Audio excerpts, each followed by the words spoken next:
वैसे रियल जिंदगी में हम सबके मन में कोई ना कोई डर तो है। किसी को अपनी लाइफ के बारे में डर है, किसी भी चीज़ का डर है। तो मैं उसी के बारे में थोड़ी एक कहानी सुनाना चाहूँगा। एक व्यक्ति था, उसने अपनी नई नई दुकान खोली जिसमें वो अगरबत्तियों को बेचना चाहता था। उसने दुकान खोली, उसने बाहर एक बोर्ड लगवाया, हमारे यहाँ सुगंधित अगरबत्तियाँ मिलती हैं। उसकी दुकान 2-3 महीने बाद चलने लगी, लोग आने लगे, लोग खरीदने लगे।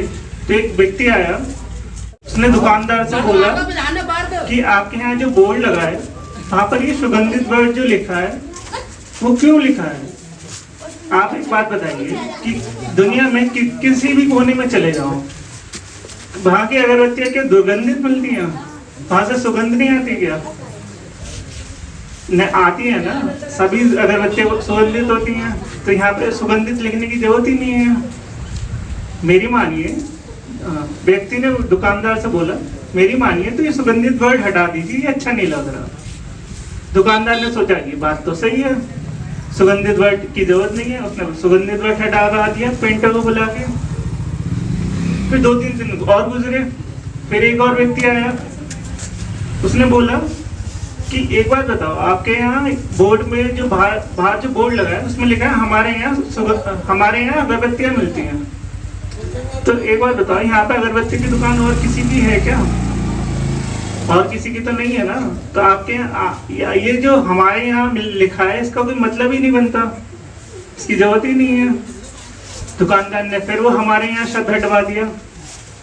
फिर 2-3 दिन और गुजरे, बोर्ड में अब क्या लिखा है? अगरबत्तियां मिलती हैं।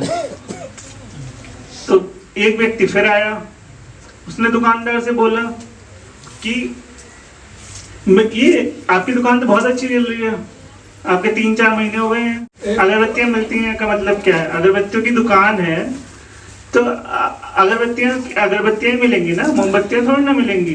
तो ये अगरबत्तियां शब्द सही नहीं है। अगरबत्ती की दुकान है तो अगरबत्तियों की शब्द सही नहीं है, यहाँ पे अगरबत्तियां ही मिलेंगी। तो दुकानदार ने अगरबत्तियां शब्द हटा दिया। अब 2-3 दिन और गुजरे, अब उस बोर्ड पे क्या लिखा है? मिलती है। बोला कि ये मिलती है का वर्ड का मतलब क्या है? ये मिलती है से आपका क्या कहना चाह रहे हो? क्या मिलता है यहाँ पे? आपकी दुकान है, मिलता क्या है? दुकानदार ने फिर सोचा कि ये तो सही बात है, ये शब्द का मतलब क्या निकल रहा होगा। तो उसने वो वर्ड ही हटा दिया। अब उसका वर्ड उस बोर्ड पे कुछ नहीं लिखा, बिल्कुल कोरा है। उसका एक दोस्त आया, बचपन का दोस्त, वो बैठा, दोस्त से बातें करने लगा, चाय वाय आई तो वो उससे पूछने लगा, भाई तेरा धंधा कैसा चल रहा है? दुकानदार बोला, यार पता नहीं क्या हो गया, मेरा धंधा बड़ा मंदा चल रहा है, बिल्कुल बिक्री नहीं हो पा रही। तो उसके दोस्त ने दुकान देखी, उसने उससे बोला कि ये बोर्ड लगवा रखा है इतना बड़ा, इस पे कुछ लिखवाया क्यों नहीं? यहाँ पे लिखवा हमारे यहाँ सुगंधित अगरबत्तियां मिलती हैं, तब ये दुकान अच्छी से चलेगी। तो अगरबत्ती की दुकान है, ये लिखवा। तो उसके दुकानदार बोला कि अरे यार, मैं तो यही लिखवाया था जब मैंने दुकान खोली थी, यही तो लिखा था मैंने, लेकिन मेरे डर की वजह से मैंने सब कुछ हटा दिया।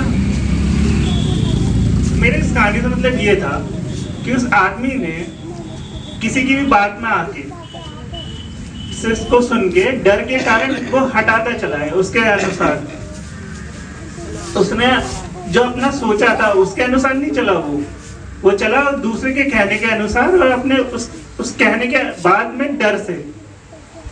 तो हम इस कहानी का सार ये भी है कि जब तक हम डरेंगे तब तक हम लोग गलत काम, मतलब कोई भी कार्य सही से नहीं कर सकते। या फिर जब हम डरेंगे तो हम दूसरे के अनुसार चल पाएंगे, अपने डिसीजन खुद नहीं ले पाएंगे।